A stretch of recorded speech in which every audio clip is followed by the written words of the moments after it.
This morning we're here in Herefordshire. It's been a lovely morning and we're ready to go out and see the horses that Tom Lacey has here in his stables. He's a very, very successful trainer. He's going very, very well in terms of numbers. Also his quality is up.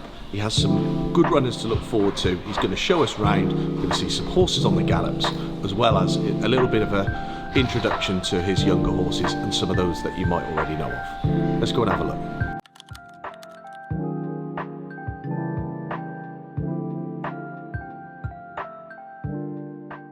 Okay, so Tom, we've made our way up to your schooling fences here and hurdles I can see on the inside as well. First of all, the gallop looks a little bit different on here. What's that? It's a slightly different surface? It's an all-weather surface. Okay. It's poly-track and carpet and very fine rubber particles all mixed in. Yeah. And it's waxed. You couldn't cope in Herefordshire without it because we're on clay here. Yeah. It's either knee-deep or very slippy or very hard. Yeah. We do get windows of opportunity to school on the grass. Yeah. We move the fences out. But, are you on the grass yet or not? We did earlier, but we haven't been on it for weeks now because Yeah. it's just been saturated. Why? Okay. Talking of owners, Tom, whilst we're right here, you've got quite a nice spread of owners, haven't you, in terms of the amount of different ownerships or syndicates that you've got here. Is that just something that's developed over the years for you, or is it something that you've had to work hard at to bring in? It's something you have to work hard at all the time, and I mean, Jerry Hines has been with me since I had a pre-training and breaking yard. He's been a huge supporter of mine. Yeah. And Ashley Head and Jerry linked up and bought some horses together, and it's results. If you keep training winners, you'll get horses, and luckily we've been able to do that. And you get on better with some owners than others, and you've got to all be on the same page, otherwise life's hard. It's a very, very tricky job as it is. Is that one of the biggest challenges of your job, is the balance of, I suppose, expectation against reality for owners? Yeah, of course it's difficult, but it's just tricky. You're not going to get on with everyone in this world. Yeah, it's as simple as that. True. And very natural. Yeah. I'm really lucky. I've got great owners, a really good core, loyal base of owners who are incredibly supportive. And when training horses is about peaks and troughs, and if you get a bug, you've got to be brave enough to tell them that your horses aren't right. And honesty has always stood me in great stead, and being honest with the owners, telling them where I am with their horses and the level of ability they have, is something I've always I've done from the get-go, and I think that's been really useful. Here they come again by the sounds of it.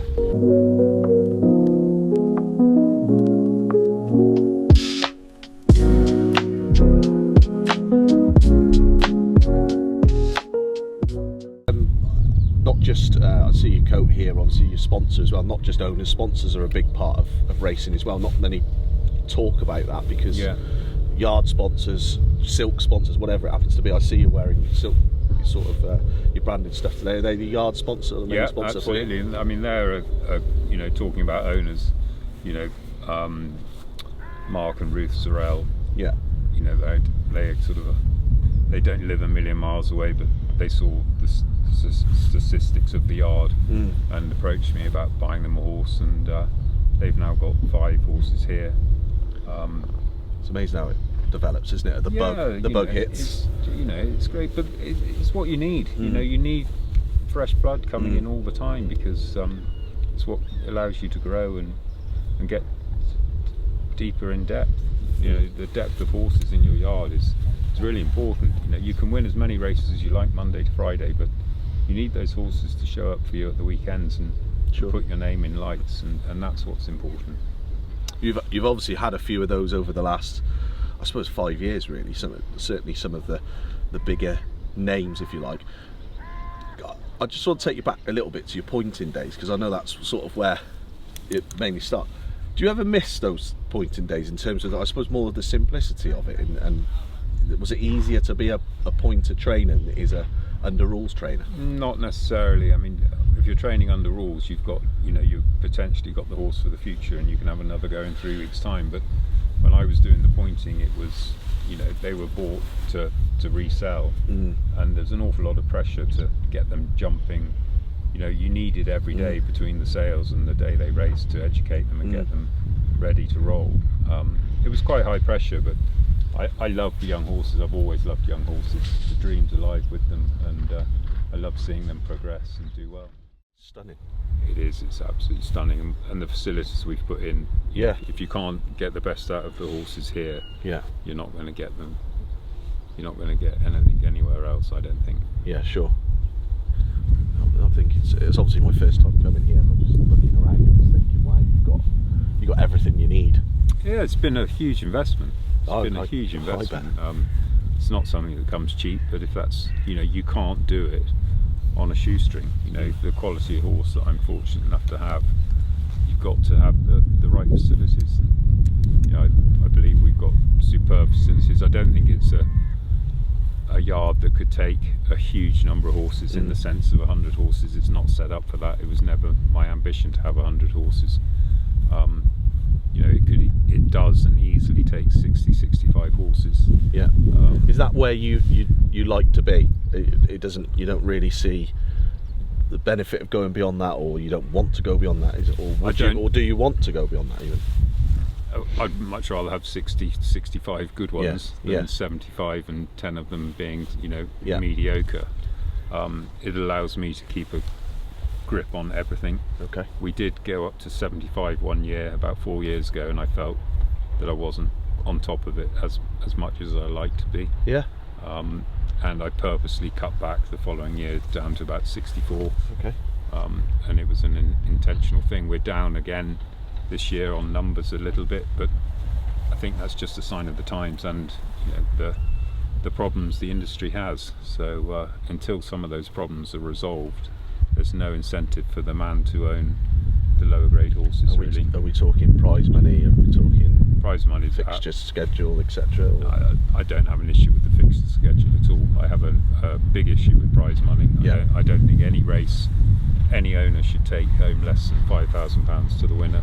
No, agreed. And I don't think any placed horse should take, you know, the second should take 2 and the third 1,500 and the fourth 1,000 or something. It should always cover the day at the races, shouldn't it? It does. I mean, if you look at a horse like Tune in the Box last year, Okay. had he not have won in Punchestown, I think he won 3 and he was placed twice, he wouldn't have paid for his training fees. Now that's a disgrace. Yeah. To win 3 races, be placed twice and not cover your annual training fees, I'm afraid is a disgrace. Yeah, and, it really is, yeah. And the industry as a whole should be ashamed of themselves. Yeah. You know, it's not acceptable. The problem is there's no quick fix, is there? Well, they should find a quick fix. They're doing a lot of talking about it now, but talking doesn't solve the problem. You know, let's have some proper action and let's get it in place rather than saying it's going to take X number of years to get it in place. You know, if that is the case, they need to accept that there will be leakage out of the bottom continuously. Yeah. I don't think you're wrong there at all. I think you spot on with that. No matter what grade that you're winning as well, does it? If it's set as a minimum, then, then everybody's going to be happy, aren't they? It's the minimums where the issues are. That's Luttrell Lad. He's done all his running over hurdles. I was just going to say he's not a bad little hurdler. He's fine. He's rated 130. Very hard to place. I don't think anyone's worked him out, including us. Fast run 2 miles seems to be what he wants, but he just seems to. He's just a very difficult horse to work out. And as I say, I don't think anyone's worked him out. He's had various problems. He's got terrible gastric ulcers, which we medicate very heavily. Yeah. He's actually being gastroscoped again tomorrow. He also had an ulcer on his eye, which caused him a lot of low-grade pain. So I think had he have not have had all his problems, he could potentially have been. I don't think he's ever reached his full potential, and probably never will because of, you know, all the underlying issues. How frustrating is it to have a horse you know's got potentially, I suppose, very high grade ability, but for various reasons not able to sort of see it on the track? It must be a frustrating part of the job, I suppose. It's frustrating, but the problems are the problems, and we can't change that, and that's what makes the horse. So you're just trying to do the best you can with what you've got. If we could wave a magic wand and get rid of them, we would. But yeah, wouldn't we all? We'd change a lot of other different things for that matter.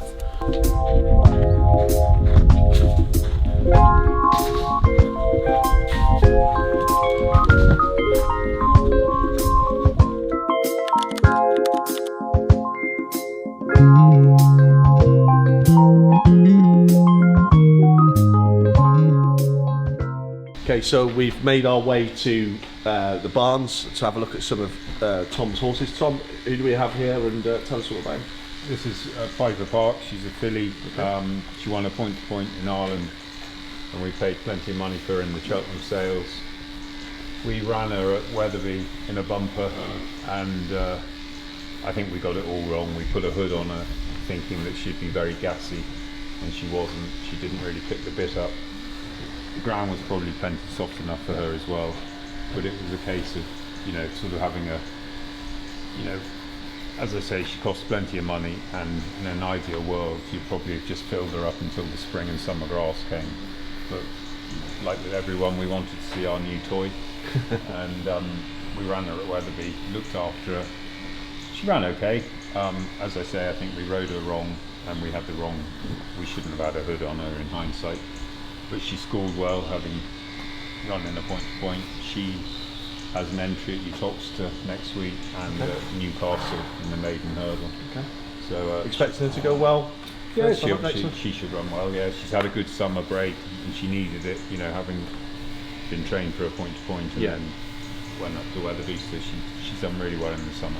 Okay. She's different horse, so much stronger, filled out, and she did a really nice bit of work 10 days ago. So yeah, we're quite excited. One to look forward to then. Very much so. She'll improve from the run as well, her first run. In an ideal world, the dream would be to go to Cheltenham in March, but she's got to prove to us that she's good enough to go there. Are you good enough? That's the question. We'll start at the bottom and the $1 million question. Hopefully work our way to the top. And that one's called again? Piper Park. Piper Park, right, okay. One clip. So this horse is, you were telling me about on the way back down. Got an entry at this Saturday at Cheltenham. Not sure if you're going to run or not, depending on the ground, but got a bright future, right? Yeah, I hope so. He owes us nothing. He won his bumper, he's won his hurdle races, and he's won. He won at the Aintree Festival last April. Yeah. He should be coming into his prime. Really, he's rated 140, hence why he's starting over hurdles. We're just trying to protect that mark with a view to having an entry in the Coral Cup, the rehearsal chase, and the Beecher chase. John Chinn's very, very keen to have a go over the Aintree fences, so the likelihood is he could potentially go to the Beecher if the ground does come up quick at Cheltenham this weekend. Plenty scopy enough, isn't it? Oh, he's a fine big horse, beautiful horse.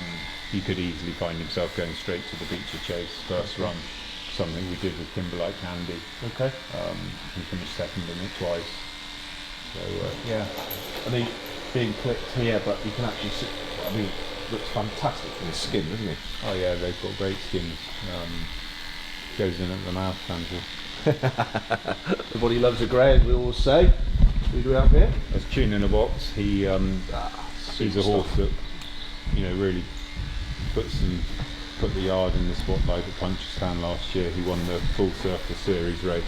Fantastic series. Fantastic festival in actual fact, and there's a race for everyone there. It's an amazing place. Oh, it really is. Do you love going over to places like that anyway, regardless of whether you've got sort of a run? No. I'd only go if I had runners. But you must have enjoyed it. It must have been one of the better days you've had as a trainer. It was incredible. The prize money was great.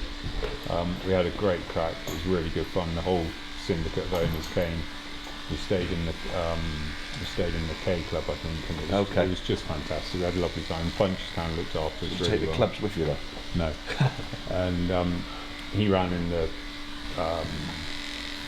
race at Chepstow there, the Silver Trophy. They went quite hard up front, and I think. Well, right, saying travelled really nicely well, into the home straight. Yeah, but I think £15 for winning at Punchestown was probably a bit much.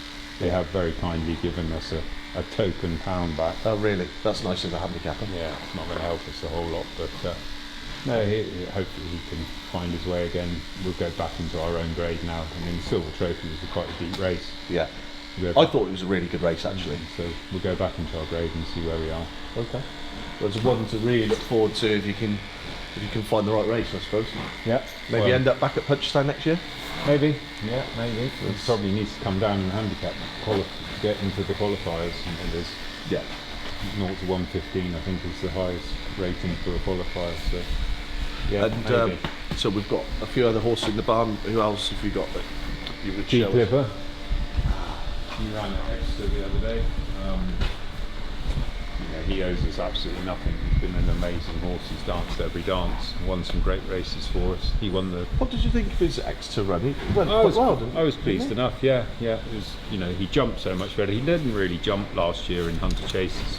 Having said that, he jumped round Aintree. I think if the ground had been better at Aintree in April, I think it'd have been way closer. He ran really well on heavy ground, and he just doesn't like heavy ground. Exeter was plenty soft enough away from the home straight for him. So was it soft? Was it Exeter just? No, the home straight was proper good ground, but it was definitely good to soft everywhere else. Okay. No, he'll win again. Yeah. We'll just have to, he's today. Coming down in grade, and definitely win one somewhere. Making plenty of noises. Okay, so we've got Lundy Noir. Yeah, he's a 4-year-old, well, he's actually 3-year-old by Dr. Dino. Okay. I bought him from the Costellos, same crowd I bought High Stakes Player off. And he cost €60,000 at the Dobbs Land Rover sale this year. Yeah. He goes really nicely. He's done a bit of work. He's worked over 2 miles in the grass.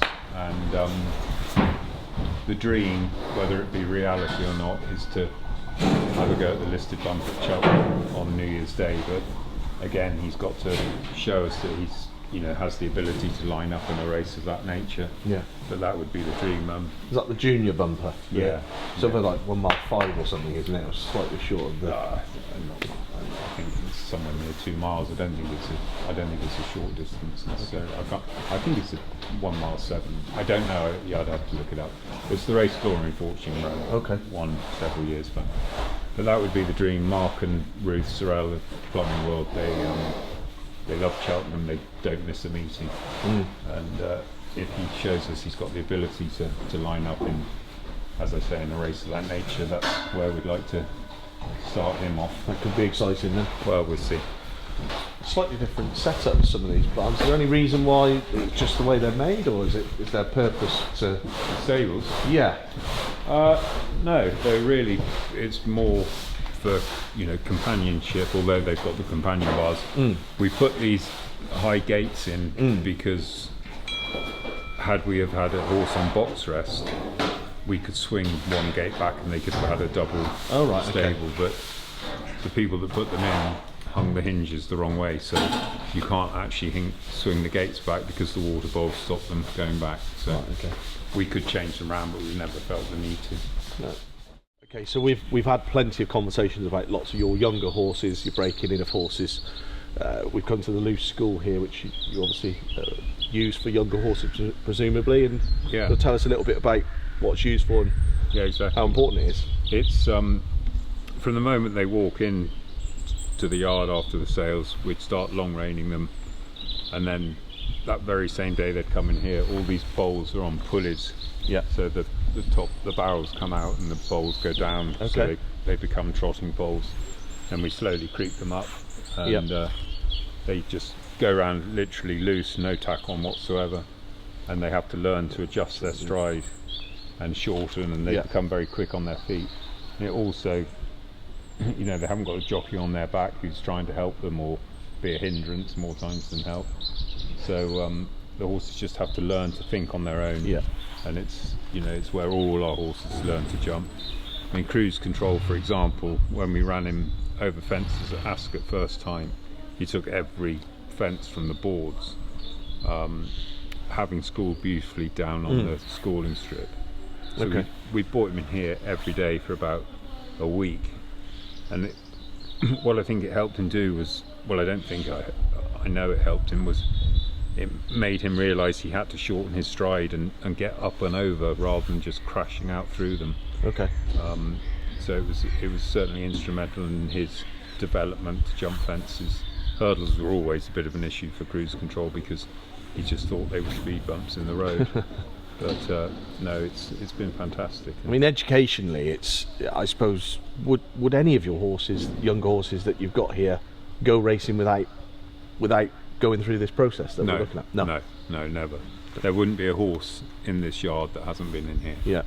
You know, they've all been in here. They've all, you know, had a go in here. If they've come from other trainers and they've run over hurdles or fences or whatever, they would still come in here, and we'd have a look at them, see how they functioned in here, and then, you know, move on from here. But everything would come in here and start from here.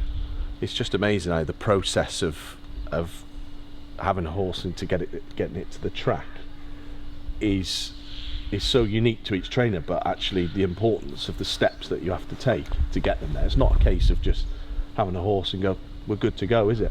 No, well, again, it's down to facilities. You know, I had to put this in. Some people will have menages that they'll jump poles in. Other people will loose school in menages. Everyone has their own sort of systems, but we all do very similar things, just different slant on. Yeah, sure. I learned about this, and this is actually exactly the same dimensions as a man I worked for when I left school called Captain Charles Radcliffe, who was a renowned horseman. I went up to his place in Looe outside Witney and took the measurements, and then we came here, and well, I actually had one in the Cotswolds, so I had the measurements from there, and then we just replicated it down here when we moved here. But he was the first one to develop this particular style of loose school. Martin Pike then put his own in because he sent all his horses up to the captains to be loose schooled.